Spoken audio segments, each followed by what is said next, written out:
en la superficie. Y ahora imagina la potencia de esta explosión por cavitación si en la superficie se registran terremotos de magnitudes de hasta 8. La propia explosión en el magma es muchas veces más potente. Actualmente se registran terremotos de foco profundo en las zonas de subducción, donde una placa se hunde bajo la otra, formando una región suelta en el manto debido a la brecha entre las placas. En tales zonas se dan las condiciones para la formación de una onda reflejada, pero repitámoslo, no es la zona de explosión de cavitación en sí, sino solo su rebote. La onda de choque de una explosión se propaga más rápidamente precisamente a través del magma líquido. Por lo tanto, podemos concluir que en las zonas donde se registra un terremoto de foco profundo, el magma es líquido y ya se está acercando a la superficie.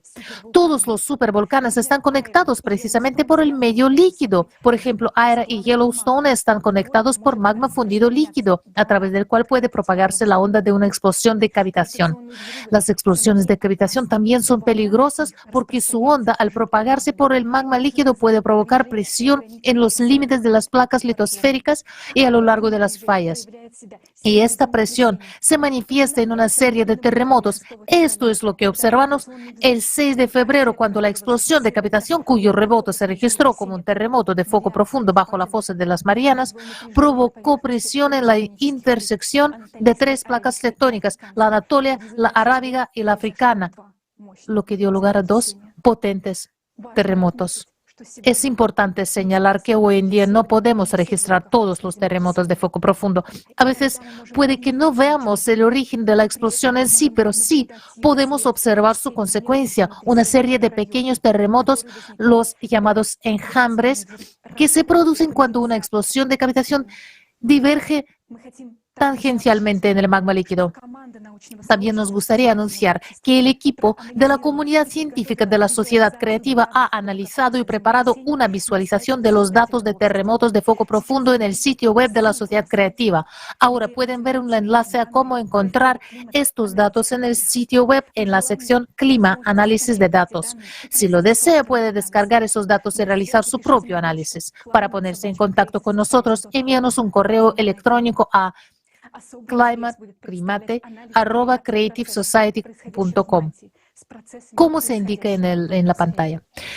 Resulta especialmente interesante el análisis de la correlación de los procesos que tienen lugar en el manto con los procesos que tienen lugar en la atmósfera. Ahora, volvamos a ver el gráfico del aumento de los terremotos de foco profundo que vivimos al principio. Ahora, después de haber escuchado toda la información de hoy, entienden por qué este gráfico es tan alarmante y por qué prestamos tanta atención a estudiar exactamente este tipo de terremotos. Al fin y al cabo, un aumento de los terremotos de foco profundo indica directamente un aumento de las explosiones de cavitación en el interior del planeta, lo que a su vez significa que el núcleo de la Tierra se está destabilizando y calentando rápidamente. Y todo ello apunta a la proximidad de terribles catástrofes, terremotos y erupciones volcánicas, porque como ya hemos mencionado, las explosiones de cavitación funcionan de forma similar al efecto Yudkin. Una enorme liberación de energía estimula la liberación de cantidades aún mayores de energía, lo que provoca la siguiente descarga. Una explosión de cavitación provoca toda una cascada de otras explosiones en el interior del planeta. Si el océano cumpliera su función de extraer calor de la litosfera hacia la atmósfera, esto no sería tan terrible, pero como ese sistema está perturbando, toda esa energía se acumula bajo nuestros pies, lo que provoca un aumento aún mayor de las explosiones de cavitación. Y el hecho de que hoy asistamos a un crecimiento y sincronización anormales de los terremotos y erupciones volcánicas en la Tierra está directamente relacionado con el hecho de que las explosiones de cavitación son cada vez más frecuentes y las ondas de choque que provocan se propagan por todo el planeta. Hoy en día el número de catástrofes crece a un ritmo más rápido que antes, y lo más aterrador es que debido al creciente número de explosiones de cavitación, la amenaza de erupciones supervolcánicas se acerca a nosotros cada vez más rápido. Las explosiones de cavitación pueden compararse a golpear el fondo de una botella de champán cuando el corcho simplemente sale volando de la botella. Eventualmente, de una de esas explosiones, los corchos de nuestros supervolcanes como el de Yellowstone pueden salir volando, y entonces no tendremos que temer la llegada de 2036.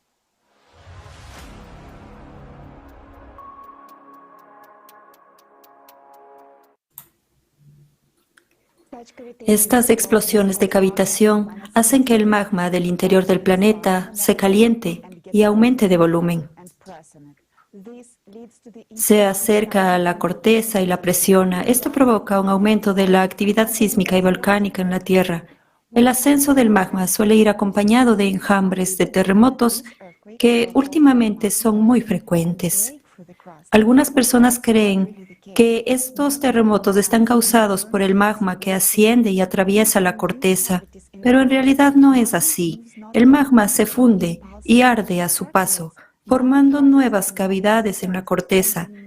El magma no se mueve constantemente, sino en pulsos. Este circula, ahora sube, luego baja y cuando el magma desciende, la presión en la cavidad que ha creado disminuye. Además, las rocas suprayacentes tienen una enorme presión, lo que hace que se cierren sobre esta cavidad, impidiendo así que el magma irrumpa en la superficie. Esto es lo que observamos como enjambres sísmicos. En esencia, se trata de un mecanismo compensatorio que impide que el magma entre en erupción por completo. Si no fuera por esta función compensatoria de la corteza, ningún volcán se detendría y seguiría erupcionando hasta que la cámara magmática estuviera completamente vacía. Cuando se registran enjambres de terremotos más cerca de la superficie, esto significa que el magma también se está acercando a la zona. Por tanto, el volcán ya se está preparando para la erupción y, por desgracia, recientemente hemos observado un gran número de enjambres sísmicos de este tipo en diversas partes del mundo. Por ejemplo, en Japón, en el monte Bandai, en 2022, en diciembre, se registró un enjambre sísmico récord con 786 temblores en solo un día. Esto indica que se aproxima una erupción de este volcán, pues el magma ya se está abriendo paso. Cabe destacar que la última vez que este poderoso volcán entró en erupción fue hace unos 2 ciclos de 12.000 años. Han pasado 28 años desde 1995, cuando comenzaron los cambios drásticos en el núcleo del planeta que empujaron el magma fundido hacia la superficie. ¿Cuántos años creen que hace falta para que el magma suba a la superficie y comiencen las erupciones catastróficas? En los artículos científicos se puede leer que el ascenso de las columnas de magma suele producirse a un ritmo de 2 a 3 centímetros al año, aproximadamente 1 pulgada por año. Sin embargo, de hecho, durante el ciclo de cataclismos, el magma puede ascender en pocos días. Veamos algunos ejemplos de esto. Por ejemplo, en 2014, el volcán Borgauraun entró en erupción y el magma tardó solo 10 días en subir desde la profundidad de 24 kilómetros hasta la superficie. Pero ese es un ejemplo en el que el canal de magma ya había sido elaborado y ahora, 8 años después, vemos ejemplos en los que el magma ya ni siquiera necesita el antiguo canal, irrumpe directamente a través de la corteza terrestre en distintos lugares del planeta. En mayo de 2019 se registró el nacimiento de un nuevo volcán frente a las costas de Mayotte, cerca de la isla de Reunión, en la región de Madagascar. Un año antes se detectó una actividad sísmica anómala en la base de la litosfera a una profundidad de 80 kilómetros en esta zona. En solo un año, el magma recorrió esta distancia de 80 kilómetros y en mayo de 2019 apareció un volcán en la superficie. Es importante señalar que esto ocurrió justo por encima de la zona de la anomalía africana, las zonas de magma líquido caliente en el límite entre el núcleo y el manto. Decir que se trata de un ascenso anormalmente rápido del magma es no decir nada. Antes, tales procesos tardaban millones de años, pero ahora suceden en cuestión de unos pocos meses. Ahora todo ha cambiado. Este rápido ascenso del magma se debe al calentamiento anormal procedente del núcleo del planeta, afectado por impactos cósmicos externos. El magma que surge de las profundidades es mucho más caliente y tiene una composición química diferente. Se han encontrado ejemplos de este tipo en el volcán Fagradalsfjall de Islandia y en el volcán Cumbre Vieja de la isla de La Palma, en España 2021. Entre muchos otros, Y lo que es más notable, la lava de cumbre vieja era superfluida, de la viscosidad más baja entre las erupciones basálticas históricas. Si comparamos todos los casos de ascenso anormalmente rápido del magma y la aparición de lavas de composición diferente, encontramos que muchas de las anomalías volcánicas registradas recientemente se producen sobre zonas de flujos de magma en el límite entre el núcleo y el manto. Como recuerdan, hemos comentado que existen dos tipos de zonas de magma líquido. Caliente en el interior de la Tierra. Aquí nos referimos a las zonas que tienen las propiedades de ultra bajas velocidades de ondas acústicas. Se trata de zonas en las que el núcleo líquido se filtra hacia el magma. Muchas de estas zonas alimentan cámaras magmáticas bajo puntos calientes, plumas magmáticas estacionarias. En otras palabras, ahora mismo, las primeras zonas que reaccionaron al asentamiento del magma fueron los puntos calientes, porque reciben directamente un impulso magmático desde el núcleo de la Tierra. Por cierto, el supervolcán de Yellowstone es uno de estos puntos calientes. En un futuro próximo, la actividad volcánica aumentará también en otros en otros lugares, no solo en zonas de los puntos calientes. Todos los ejemplos que han escuchado hoy confirman una vez más que el modelo matemático que presentamos en el foro Crisis Global, Nuestra Salvación está en la Unión, el 12 de noviembre de 2022, ahora vemos que no son solo volcanes individuales o incluso pares a los que se activan, sino provincias volcánicas enteras y, muy a nuestro pesar, a partir de ahora solo observaremos una actividad volcánica cada vez más fuerte, incluidos los supervolcanes, uno de los cuales lleva muchos años preparándose para entrar en erupción, el volcán de Yellowstone.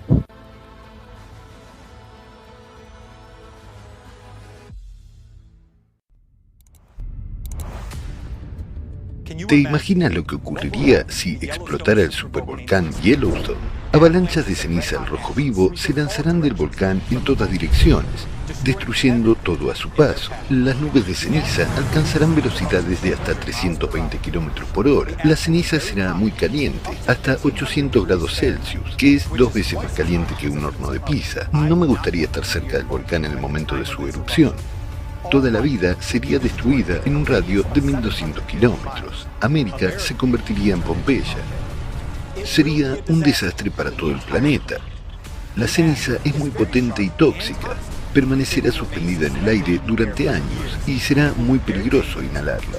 Las lluvias ácidas resultantes comenzarán a caer, pero lo peor de todo es que las emisiones de ceniza del volcán impedirán que los rayos del sol calienten la superficie de la Tierra y sumirán a todo el planeta en un invierno y una noche volcánicos. La temperatura atmosférica media descenderá 15 grados centígrados. En cuestión de literalmente meses, llegará una era glacial. La explosión de Yellowstone también causará la detonación de otros supervolcanes. Una serie de terremotos de magnitud 10 arrasará todo el planeta. Esto será la muerte instantánea para miles de millones de personas y el fin de nuestra civilización tecnológica. Se cree que la frecuencia de las erupciones de Yellowstone es de una cada 500-800 mil años. La última erupción de esta magnitud ocurrió hace más de 630 mil años. ¿Podría ser que aún queden decenas de miles de años para la erupción? Hemos empezado a estudiar esta cuestión, dado que no es solo una amenaza nacional, sino supranacional para toda la humanidad. En diciembre de 2022, Olga Smith, presidenta de la corporación sin ánimo de lucro Creative Society USA, publicó en su página de Twitter que en un futuro próximo la caldera de Yellowstone mantendrá atemorizado al mundo entero.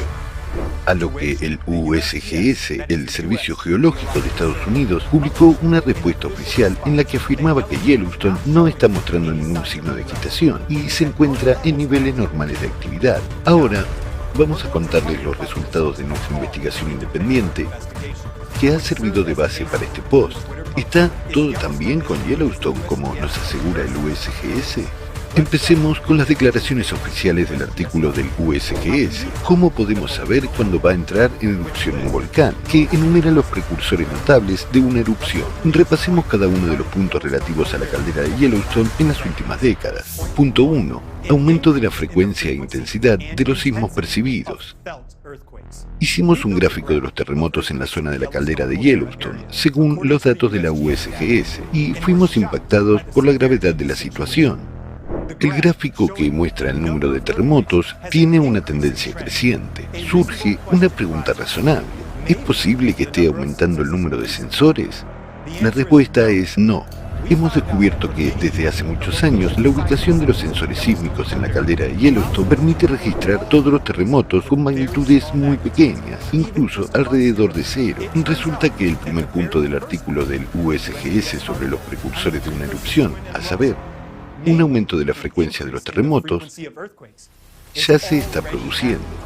También hemos observado que en los últimos años el número de terremotos de magnitud 4 o inferior ha aumentado a pasos agigantados. Es precisamente un aumento de la intensidad de los terremotos. Los saltos se producen porque el magma entra en la cámara en forma de impulsos, en porciones sometidas a presión desde las profundidades del manto. Entonces, decidimos ver si existe una dinámica de comportamiento por profundidad de los terremotos, y descubrimos que en 2010 el mayor número de terremotos se registraba a una profundidad de 11 kilómetros, mientras que en 2022 ya era a una profundidad de 5 kilómetros. En otras palabras, el cambio climático en la profundidad de los terremotos nos indica que la actividad subterránea de Yellowstone se está acercando a la superficie. A medida que el magma asciende, se van formando mecanismos de protección. Las rocas colapsan por encima de la zona de intrusión del magma y se producen terremotos. El hecho de que ahora se produzcan terremotos a 5 kilómetros de profundidad significa que el magma a esa profundidad ya ha corroído la corteza terrestre. Pura matemática. En 12 años, el magma ha recorrido 6 kilómetros, es decir, más de la mitad del camino. ¿Y cuánto tardará el magma en recorrer el resto del camino? Muchas veces más rápido, porque los acontecimientos se desarrollan exponencialmente. Así pues, ahora mismo estamos observando un aumento del número y la intensidad de los terremotos según el primer punto. ¿No es interesante que el USGS no vea ninguna amenaza basándose en sus propios datos? Punto 2. Vaporización notable o actividad fumarólica. Los géiseres actúan como mecanismo de enfriamiento de los volcanes. Funcionan mediante la liberación de vapor de agua sobrecalentado. Hay más de 10.000 termales activos en todo el territorio del volcán de Yellowstone. Los géiseres son habituales en esta zona, pero en Yellowstone se han registrado anomalías en los últimos años. El géiser Steamboat, en el Valle de Norris, que es el géiser más alto y potente del mundo, solía entrar en erupción una vez al año, pero entre 2018 y 2020 entró en erupción 48 veces al año. Esto indica un aumento del calentamiento del subsuelo precisamente en esa zona, lo que a su vez eleva 50 veces el riesgo de una erupción de Yellowstone en un plazo tan corto. Se trata de una situación catastrófica. La actividad de los géiseres está controlada por el ascenso del magma. Se puede rastrear por los terremotos. Hemos cotejado los datos y hemos visto que la mayoría de los géiseres del Valle de Norris se activan tras fuertes enjambres sísmicos. Esto sugiere que los nuevos ascensos de magma provocan terremotos, que a su vez causan la activación de los géiseres, incluido el Steamboat. En estos momentos, la zona más activa en cuanto a terremotos y géiseres de todo Yellowstone es el Valle de Norris. Se sabe que la última supererupción de Yellowstone hace 640.000 años comenzó en el Valle Norris, y es precisamente aquí donde ahora el número de terremotos y la actividad de los géiseres está aumentando, y esto es alarmante. ¿Qué pasa con la actividad de los géiseres en otras partes del parque?, preguntarán ustedes. Hemos descubierto que en 2018 hubo una sincronización de la actividad de los géiseres, cuando la mayoría de los géiseres de toda la caldera simultáneamente comenzaron a entrar en erupción muchas veces más a menudo. Esto significa que los géiseres comenzaron a liberar más calor. La actividad de los géiseres sigue siendo alta. El repentino cambio en la actividad de los géiseres en los últimos años es una señal alarmante. Los géiseres ya se están sincronizando en el medio y alrededor de la caldera. El segundo punto es confirmado. Punto 3. Un ligero hinchazón de la superficie del suelo. En circunstancias normales, el ritmo de elevación o descenso de la superficie de Yellowstone oscila entre 2 y 4 centímetros al año. Sin embargo, en 2013-2014 se produjo un repentino aumento de 5 veces en la tasa de elevación, alcanzando hasta 15 centímetros por año en la zona del Valle Norris. Durante el mismo periodo se produjeron enjambres sísmicos, se observaron comportamientos anómalos de los bisontes y casos de derretimiento del asfalto. Fue en esta época cuando el volcán de Yellowstone estuvo muy cerca de entrar en erupción. Esto causó gran preocupación en la sociedad. Fue a partir de entonces cuando la mayoría de los datos de monitoreo de Yellowstone empezaron a ocultarse al público. Nos interesamos por la cuestión del levantamiento de la superficie y nos enteramos de que la catastrófica erupción del monte Santa Elena en 1980 comenzó justo un mes después del levantamiento. Ya en 2013 se produjo un fuerte levantamiento en Yellowstone. Y esto puede volver a ocurrir en cualquier momento, y nadie sabe cómo acabará. El tercer punto sigue siendo objeto de debate.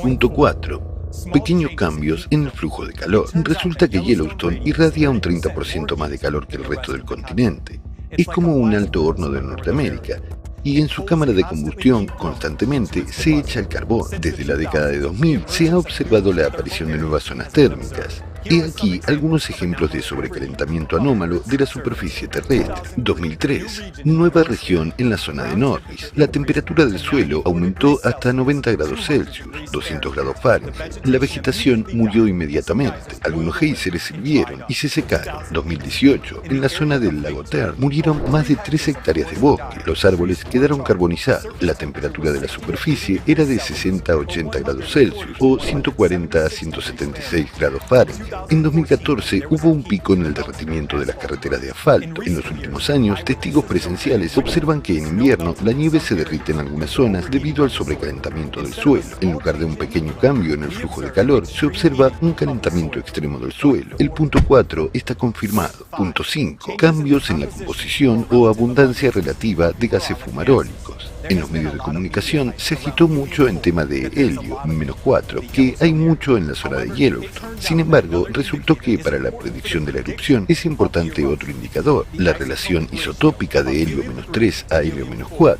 Es extraño que descuidadamente se le preste poca atención, aunque este indicador en particular aumenta bruscamente antes de una erupción. Basándonos en trabajos científicos publicados en varios años, hemos construido un gráfico que muestra la relación entre el helio-3 y el helio-4. Creció de 15,8 en 1985 hasta 17 en 2003, con zonas de valores anormalmente altos localizadas en el Valle Norris y en la parte activa de la caldera.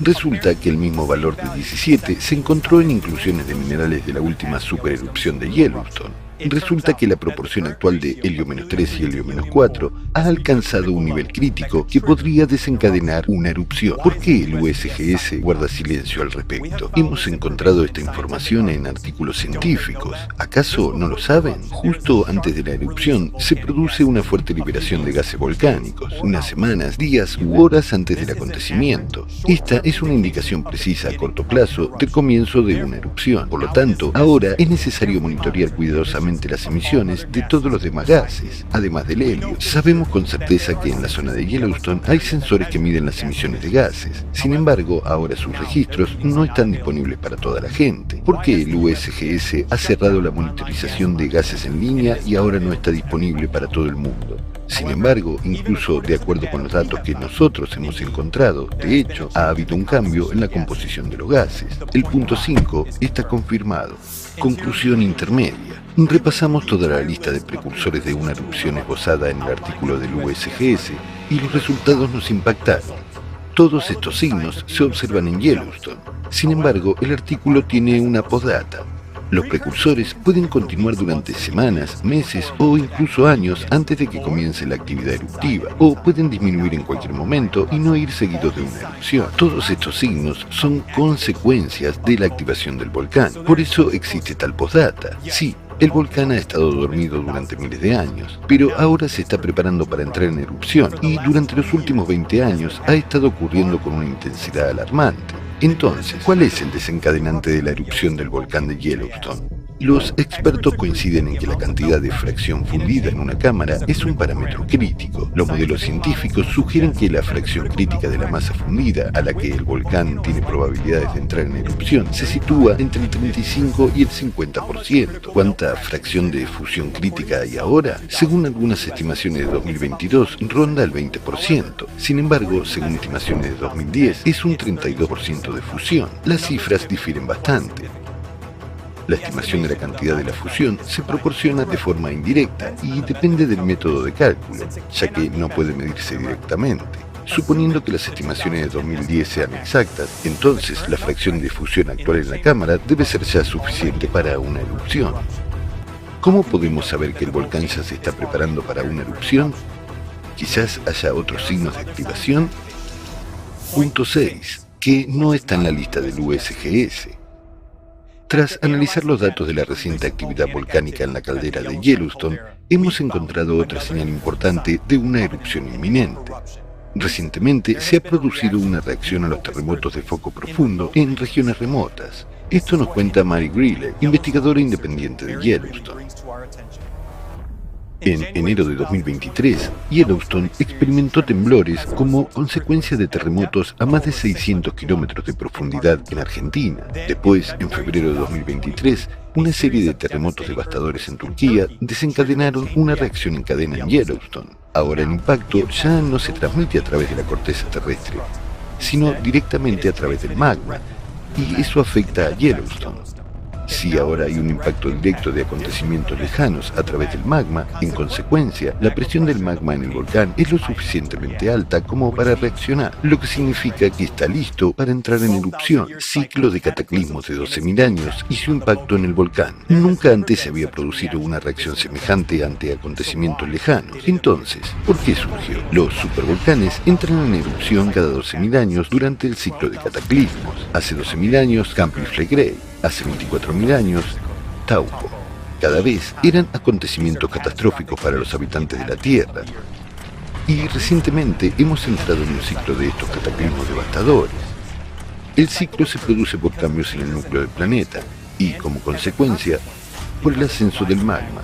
En 1995 y 2014 se produjeron picos de actividad sísmica para aquellas zonas que están directamente relacionadas con fuentes profundas de magma. Se trata de regiones de las dorsales oceánicas medias, zonas cercanas a los límites de la placa antártica y puntos calientes. En estas zonas, el magma profundo actúa como enlace entre el núcleo y la corteza terrestre. Cuando el magma asciende desde el núcleo, precisamente, estas regiones serán las primeras en reaccionar. Esto es exactamente lo que observamos con el repunte de la actividad sísmica en 1995 y 2014. Yellowstone también está conectada con un punto caliente, una profunda cámara de magma. Como resultado, observamos una reacción similar y un aumento de la actividad sísmica durante el mismo periodo. Así pues, ya podemos ver que, junto con los principales signos de activación volcánica de los que hemos hablado antes, Yellowstone también está reaccionando al ciclo actual de 12.000 años. Volvamos al principio, cuando también dijimos que tiene un periodo entre supererupciones. Este es el periodo de preparación de la cámara de magma. Ahora, el ciclo actual de cataclismos se alinea con el momento en que la cámara de magma de Yellowstone ya está lista para entrar en erupción. Si el proceso no se detiene, Yellowstone seguramente explotará en este ciclo, y en el USGS lo saben, pero mantienen silencio y ocultan los datos. Entonces, todos los indicios apuntan a que el supervolcán se está preparando para entrar en erupción. Según los datos geológicos, el volcán lleva preparándose cientos de miles de años, mientras que la activación y la transición a la erupción se producen muy rápidamente. La cámara magmática ha estado en estado de preparación desde hace 640.000 años. Dentro de los últimos 20 años hemos estado observando signos de activación y quedan muy pocos años antes de que catastróficos cataclismos del ciclo de 12.000 años comiencen. ¿Qué puede desencadenar una erupción antes de tiempo? El desencadenante de una erupción puede ser un terremoto fuerte, incluido un terremoto de foco profundo. Sabemos que el número de terremotos actualmente está aumentando. Significa que el riesgo de erupción está aumentando también. Al día de hoy, la amenaza del uso de armas nucleares es alta. Es bien sabido que una explosión nuclear equivale a un terremoto de magnitud que oscila entre 5 y 8.5. Esto servirá como el detonante similar para que Yellowstone entre en erupción. Yellowstone tiene una conexión con China e Italia. Según cálculos matemáticos, si se produce un terremoto de magnitud 7 o una explosión nuclear de magnitud comparable en una provincia concreta de China o Italia, entonces, dependiendo de cuándo y dónde se produzca exactamente, puede provocar la explosión de Yellowstone. Punto 7. El indicador de una erupción con 100% de probabilidad. Otro factor crítico que tiene muchas probabilidades de desencadenar una erupción es la ralentización de la rotación del planeta. Actualmente la rotación del planeta se está acelerando. Esto ocurre debido a influencias cósmicas sobre el núcleo del planeta que ocurren cada 12.000 años. La aceleración de la rotación del planeta es solo la primera etapa. Luego vendrá la segunda etapa, una posterior desaceleración de la rotación del planeta. Durante esta etapa, en el interior del planeta se acumulará un enorme exceso de energía, lo que provocará un calentamiento incontrolado del magma y, como consecuencia, un fuerte aumento de la presión. Y esto provocará inevitablemente la explosión del supervolcán en un momento crítico. Si Yellowstone explota, entonces hay casi un 100% de probabilidades de que el supervolcán japonés Aira explote también. En ese caso, la humanidad dejará de existir mucho antes de 2036. Conclusiones. Basándonos en las tendencias de la rotación del planeta, el proceso de desaceleración está a punto de comenzar y en los próximos 2 años la caldera de Yellowstone realmente causará un temor generalizado en todo el mundo. Todo esto fue mencionado en el video publicado en la plataforma de Sociedad Creativa, que fue comentado por Olga Smith en su post en Twitter. Volvamos a la respuesta del USGS. Escriben lo siguiente: Yellowstone no muestra ningún signo de agitación y se encuentra a niveles normales de actividad. No hay indicios de ninguna tendencia hacia ningún tipo de erupción. Esta conclusión es compartida por los vulcanólogos de todo el mundo que estudian Yellowstone y otros sistemas de caldera en todo el mundo. Tras analizar los datos, nos dimos cuenta de la gravedad de la situación. Pero, ¿por qué insiste el USGS en que todo está bien con el volcán? ¿Tenemos alguna razón para confiar en los científicos que nos tranquilizan? Al fin y al cabo, el asunto es extremadamente grave y nuestras vidas dependen de ello. Todos los meses publican informes sobre la actividad de Yellowstone. Nos hemos dado cuenta de que los datos sobre los gases no están a disposición del público. Si vas a la página web con sensores de temperatura, resulta que la mayoría de los sensores no funcionan y no muestran la temperatura. Según un investigador independiente, Mary Greeley, en los sismogramas hay muchos más terremotos registrados que los que se muestran en la página web del USGS. Además, en el foro Crisis Global, Nuestra Salvación está en la Unión, un grupo de analistas del proyecto Sociedad Creativa presentó pruebas de que los principales servicios sísmicos, incluido el USGS, manipulan los datos.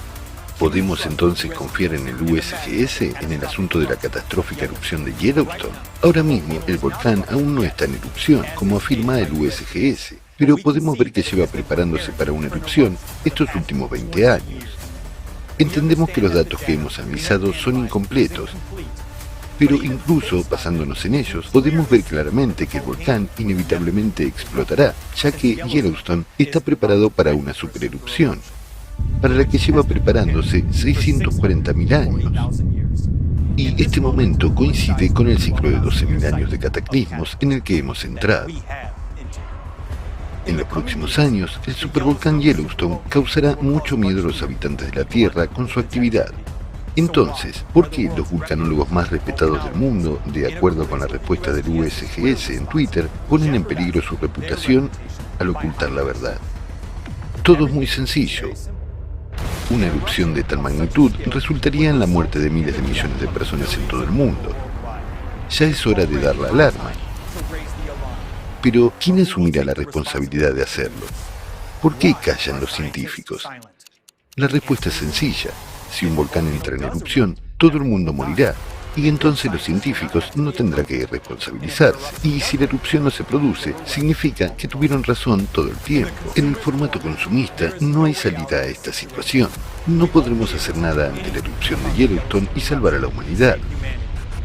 Solo en el formato creativo de la sociedad podremos hacerlo todo, conocer de antemano sobre la erupción de cualquier volcán e incluso ser capaces de utilizar de forma fiable tecnologías de despresurización de calderas para evitar una erupción en lugar de activar el volcán.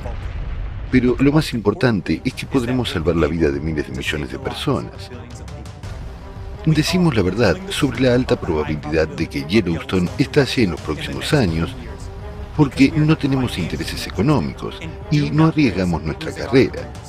Nos manifestamos porque queremos vivir y ofrecemos una salida. Las únicas medidas viables en este momento que cada persona puede tomar es aprender más sobre el proyecto Sociedad Creativa y apoyarlo difundiendo activamente información sobre él. Solo así podremos evitar erupciones catastróficas de supervolcanes en el planeta. Únete a nosotros y estarás seguro en tu futuro y en el de tus seres queridos.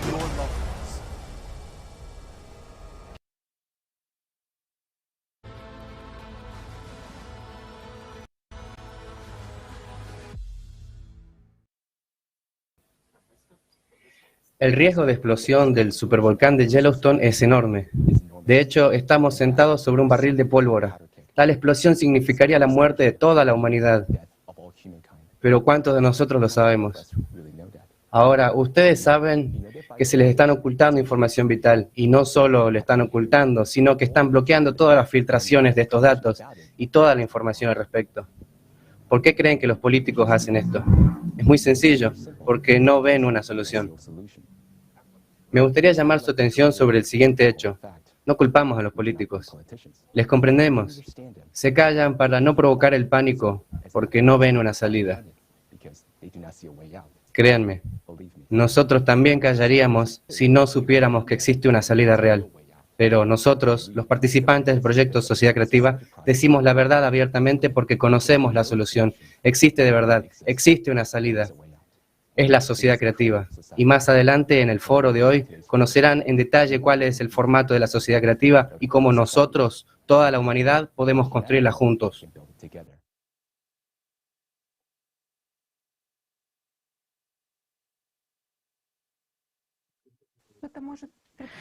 Se podría pensar que las catástrofes que ocurren hoy en día no son realmente un ciclo, sino simplemente sucesos aleatorios. Desgraciadamente, no, ya que todos los cambios en nuestro planeta se están produciendo actualmente según un patrón estricto, exactamente igual a como ocurrieron en los pasados ciclos de catástrofes cada 12.000 años.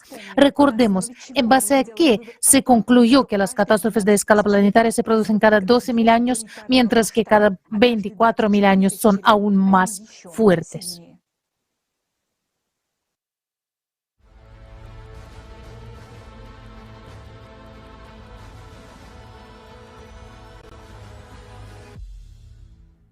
Cambios similares a los que vemos ahora se produjeron antes del pico de la catástrofe aplastante, hace unos 12.000 años. Esos acontecimientos se llaman la oscilación de Alerot y la glaciación del Younger Dryas, que le siguió. Hace 12.800 años, las temperaturas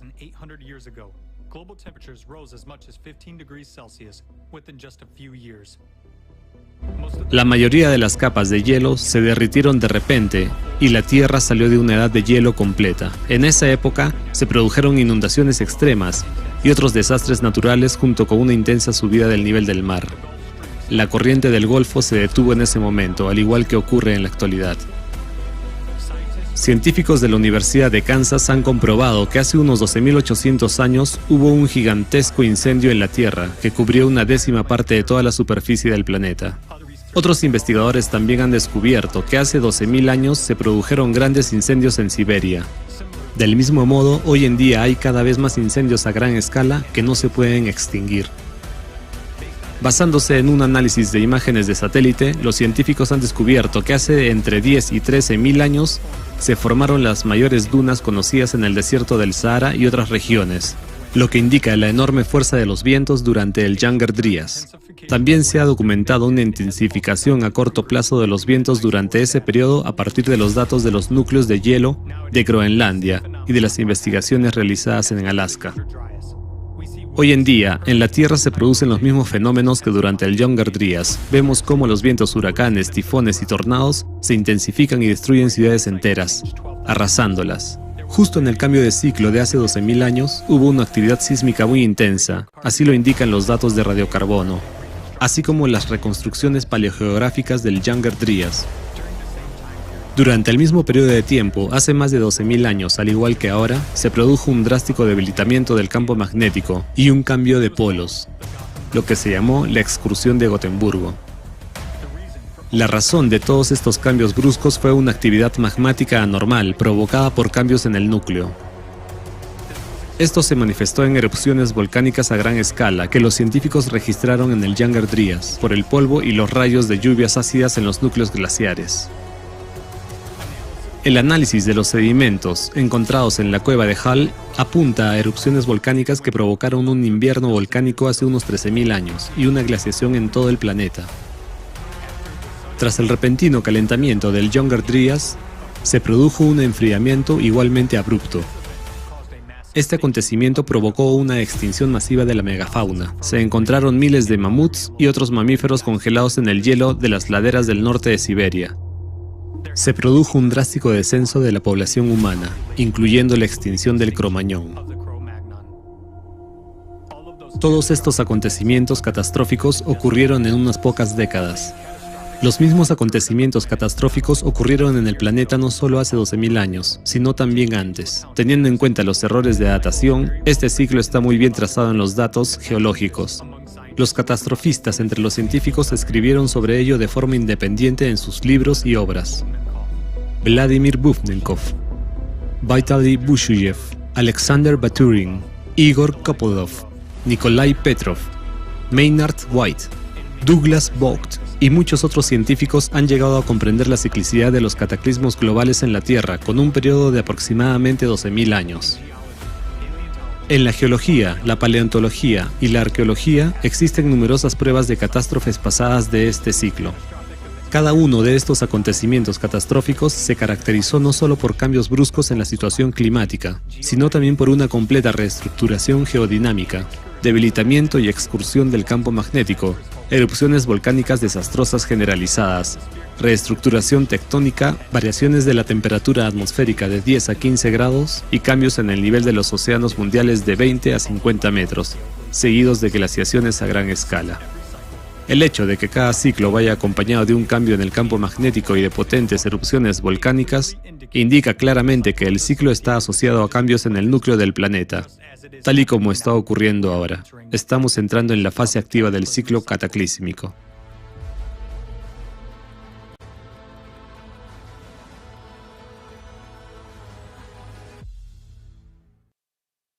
Similares a los que vemos. Entonces, la conclusión de que existe un ciclo de 12.000 años se basó en una amplia investigación interdisciplinar de huellas de desastres procedentes de núcleos de hielo, sedimentos de cauces fluviales, huellas de inundaciones, capas de ceniza de erupciones y megaincendios, sucesos paleomagnéticos, reestructuraciones tectónicas, datos arqueológicos y muchos otros hechos. Lo que es importante comprender es que estas catástrofes cíclicas se producen casi instantáneamente a escala del tiempo geológico. En el anterior ciclo de catástrofes solo transcurrieron unas décadas entre el brusco calentamiento y el posterior enfriamiento del Younger Dryas. Debido a la brusquedad de estos cambios, los no especialistas y los periodistas los interpretaron como el resultado del choque de un meteorito tan abrupta e inesperadamente sucedieron. Sin embargo, quienes han estudiado exhaustivamente el Younger Dryas están convencidos de que fueron las erupciones volcánicas las causantes del brusco calentamiento y posterior enfriamiento. Además, al mismo tiempo se produjo un desplazamiento de los polos del planeta que no puede relacionarse en modo alguno con la caída de un meteorito. Quienes vieron el foro anterior ya saben lo que tienen en común las erupciones volcánicas catastróficas y los cambios bruscos en el campo magnético.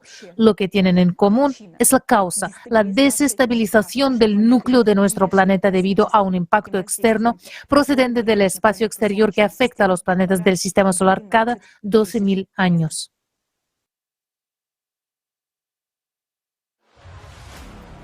Durante el ciclo de 12.000 años, llega energía adicional del espacio exterior a los núcleos de todos los planetas del Durante cada ciclo de catástrofes de 12.000 años, se produce una deriva de los polos magnéticos que estamos observando ahora. El desplazamiento de los polos de hace 12.000 años se denomina excursión de Gotemburgo. 24, Lago Mungo, 36, Lago Mono, 48, Lanchamp y así sucesivamente. En ciclos anteriores el campo magnético también se debilitó. Por ejemplo, según la investigación paleomagnética y la dendrocronología, durante el evento Lanchamp, La magnetosfera del planeta se contrajo hasta unas 3.8 veces el radio de la Tierra.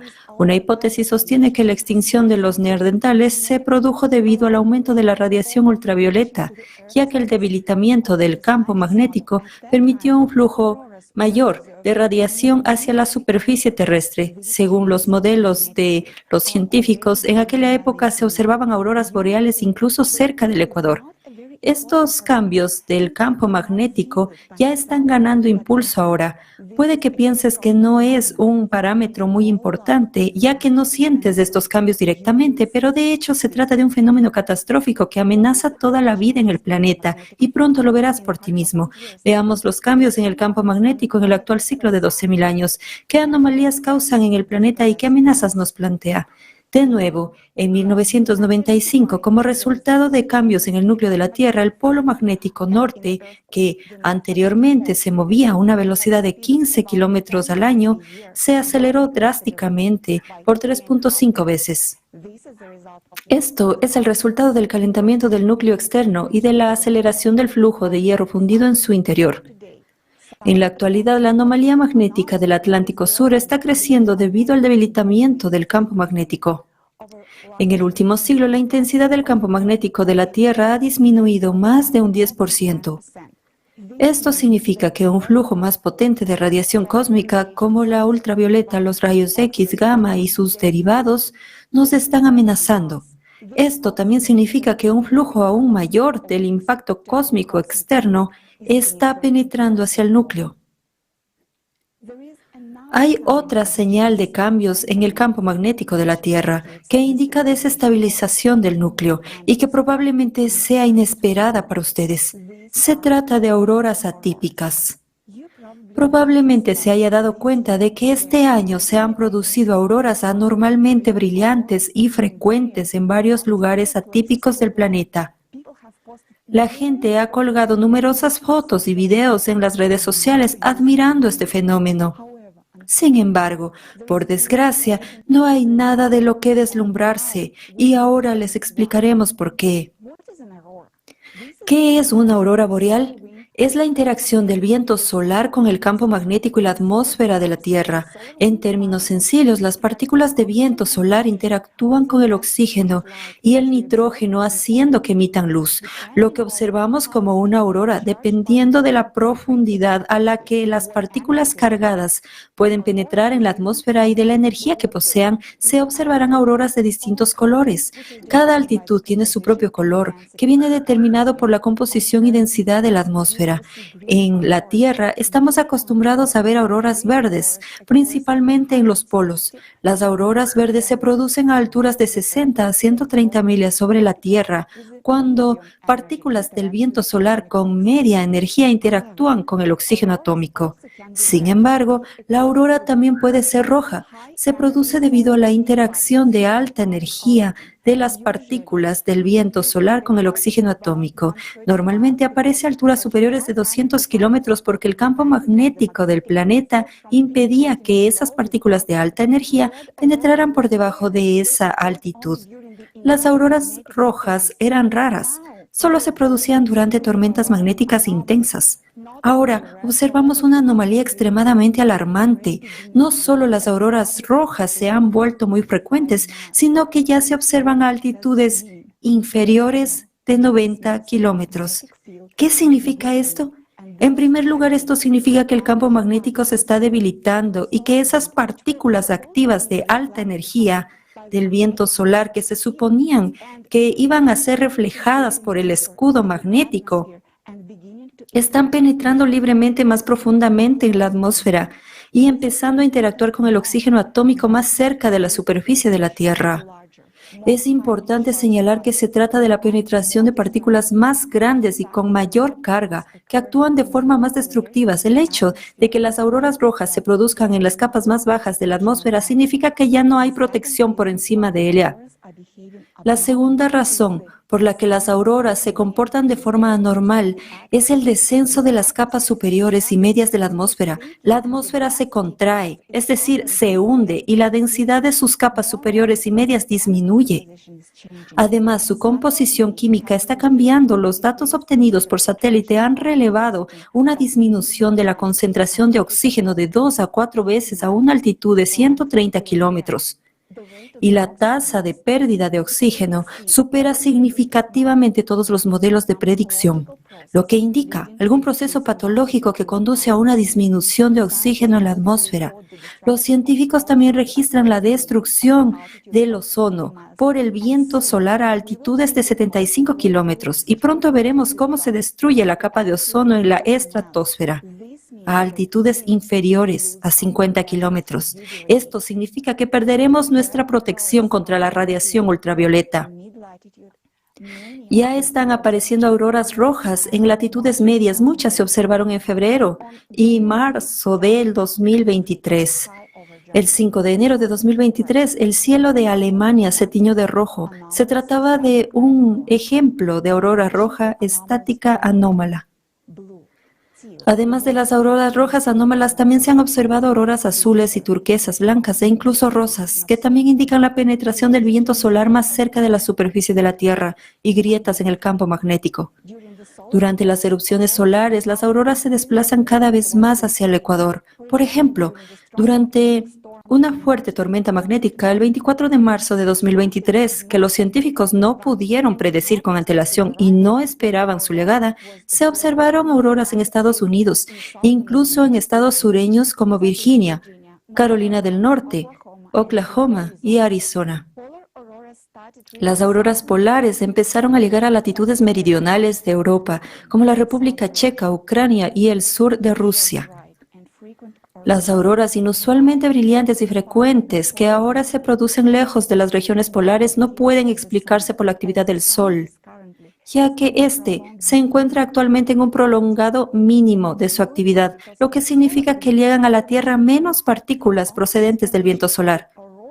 La única explicación para las anomalías de la aurora es que el campo magnético se está debilitando críticamente, la atmósfera se está contrayendo y el viento solar desciende cada vez más cerca de la superficie. Esto asusta, porque estas grandes perturbaciones en el campo magnético son una señal de que el núcleo de la Tierra ya no funciona correctamente. Nos horroriza que la gente se limite a admirar este fenómeno sin darse cuenta de que se trata de la marca negra del Cerbero. Admirar las auroras boreales con sus raros colores es como admirar la limpieza y el filo de una cuchilla cuando estás tendido en la guillotina. Por desgracia, la comunidad científica no considera el problema de forma exhaustiva como deberían. Estos procesos no harán sino intensificarse aún más y cada vez habrá más radiaciones duras procedentes del espacio. Poca gente sabe que existe otro fenómeno anómalo que se ha hecho más frecuente en los últimos años. Se trata de una manifestación local de un comportamiento atípico del campo magnético que tiene el aspecto de pilares de luz. Antes solo se observaban fenómenos similares durante las auroras, pero ahora han empezado a producirse incluso sin ellas. En la actualidad, estos fenómenos se observan principalmente en regiones frías, por la noche, cuando hay luz de las farolas. Se puede leer que tales pilares de luz aparecen porque los cristales de hielo hexagonales o en forma de columna están suspendidos en el aire, unos sobre otros, y son iluminados por una fuerte fuente de luz. Pero recuerden las fotos nocturnas de invierno de hace 10 o 20 años. ¿Se veían pilares de luz en ellas tan a menudo como se ven ahora? Al fin y al cabo había farolas, pero no pilares, que es lo que ahora mantiene los cristales de hielo en estado de suspensión. No se trata solo de un efecto óptico. Hoy en día, cada vez son más los casos en que los pilares de luz aparecen en grupos, tienen el color de las farolas que los iluminan, pero la intensidad del resplandor del pilar no se corresponde con la luminosidad de la fuente de luz. Y lo que es aún más anormal, aparecen pilares de luz con un tinte o color rojizo, independientemente de la fuente de luz. ¿Qué son estos pilares de luz? Se trata de una manifestación atípica de las propiedades del campo magnético que no puede ser detectada por nuestros instrumentos. Indica un debilitamiento local del campo magnético. Durante tales fenómenos, la radiación cósmica penetra en la superficie de la Tierra a lo largo de las líneas del campo magnético e interactúa con las moléculas del aire. Esto es lo que colorea los spirales en distintas tonalidades, similares a las auroras. Los cristales de hielo cuelgan en estado de suspensión a lo largo de las líneas de energía de los campos magnéticos. Hoy aprenderán qué causa el debilitamiento local del campo magnético. Al igual que las auroras, el color rojizo de los pilares de luz indica que el oxígeno molecular que respiramos está siendo destruido por la dura radiación cósmica. El oxígeno molecular se convierte en oxígeno atómico, que emite una luz rojiza. Esto, a su vez, indica que las zonas anómalas en el campo magnético son cada vez más frecuentes y extensas, y las líneas de energía del campo magnético están distorsionadas. Como consecuencia, nuestra atmósfera está sometida a ataques aún más severos en la radiación cósmica. Ahora entiende por qué los fenómenos como los pilares de luz no son en absoluto fascinantes, sino más bien aterradores. Nuestro campo magnético protector se está debilitando gravemente. La radiación cósmica penetra cada vez más en la superficie de la Tierra y el oxígeno de la atmósfera se está agotando.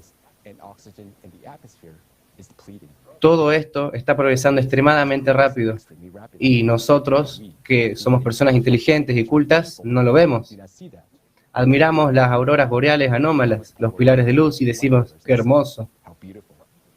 ¿Qué puede haber de bello en la muerte inminente? Las anomalías atípicas en el campo magnético no son un fenómeno aterrador y alarmante, son un fenómeno aterrador y alarmante, que está relacionado con la desestabilización del núcleo que nuestro planeta, debido al impacto cósmico que afecta a nuestro planeta una vez cada 12.000 años. El cerbero del clima nos ha puesto literalmente a toda la humanidad una marca negra y nosotros nos admiramos y maravillamos de ello. Este es el cerbero que dicta su sentencia a toda la humanidad.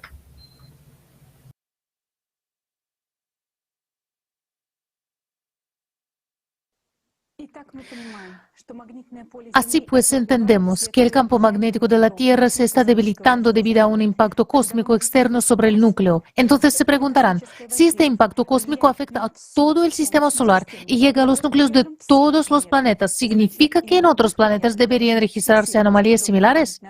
Y sería una pregunta bastante válida. Hoy podemos estudiar los cambios en las magnetosferas de otros planetas utilizando mediciones directas por satélites o analizando señales indirectas. Por ejemplo, la sonda Voyager salió a explorar otros planetas hace 46 años y durante ese tiempo hemos reunido suficientes estadísticas para registrar los cambios. Averigüemos qué ocurre ahora con los campos magnéticos de los planetas del sistema solar.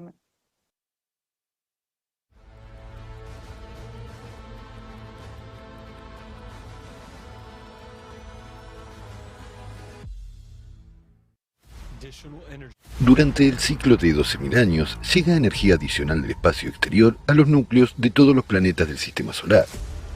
Son los núcleos los que generan los campos magnéticos de los planetas.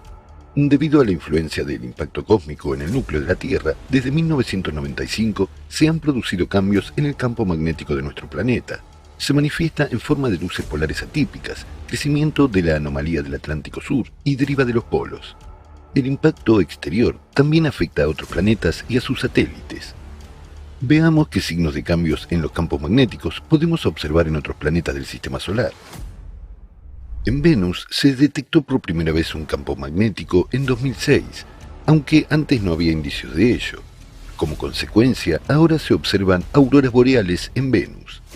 Aparecen en forma de manchas luminosas en movimiento de forma e intensidad variables. A veces se extienden por todo el planeta. Todo esto sugiere que desde 2006 se han producido grandes cambios en el núcleo de Venus, ya que el campo magnético no puede aparecer por sí solo. Ahora Marte no tiene un campo magnético global como consecuencia de una catástrofe ocurrida en el planeta y que afectó al funcionamiento de su núcleo. Solo las rocas magnetizadas de la superficie del planeta rojo tienen propiedades magnéticas. Normalmente, la magnetización de las rocas es tan débil que no puede ser una condición para la aparición de auroras boreales. Sin embargo, en las últimas décadas, la aurora boreal ha aparecido repentinamente incluso en zonas locales de magnetización. El 11 de agosto de 2004 se observó por primera vez una aurora boreal marciana en el hemisferio sur de Marte. Correspondió a un tipo especial de aurora boreal nunca antes visto en el sistema solar. Entre 2004 y 2014 se detectaron un total de 19 auroras boreales, todas ellas situadas en la zona de anomalías de las rocas magnéticas de Marte. En abril de 2022 se detectó en Marte una gigantesca aurora discreta sinuosa. Tenía la forma de una banda luminosa retorcida de luz ultravioleta y cubría la mitad del planeta. La aparición de todas estas auroras boreales en Marte indica un cambio drástico en las propiedades incluso del núcleo no funcional de Marte. Al fin y al cabo, también recibe energía adicional durante el ciclo y, por lo tanto, puede cambiar sus características magnéticas. En Júpiter, el campo magnético es de 20.000 veces más intenso que el de la Tierra. Las auroras boreales se producen en el rango de los rayos X y son 1000 veces más intensas que en la Tierra. En 2017, los datos del satélite Juno mostraron que el campo magnético de Júpiter ha sufrido cambios globales en las últimas décadas. Esto se hizo evidente al compararlo con los datos de la sonda Voyager, que exploró Júpiter en la década de 1980. Los mayores cambios en el campo magnético se produjeron en la potente región magnética cercana al ecuador de Júpiter, conocida como la Gran Mancha Azul. Esta transformación no puede explicarse por influencias externas sobre el campo magnético, lo que significa que el cambio en la Gran Mancha Azul está asociada precisamente a cambios en las características del núcleo del gigante gaseoso. Este fenómeno puede compararse con la anomalía magnética del Atlántico Sur en la Tierra, que ahora se está expandiendo rápidamente. Los satélites más grandes de Júpiter también presentan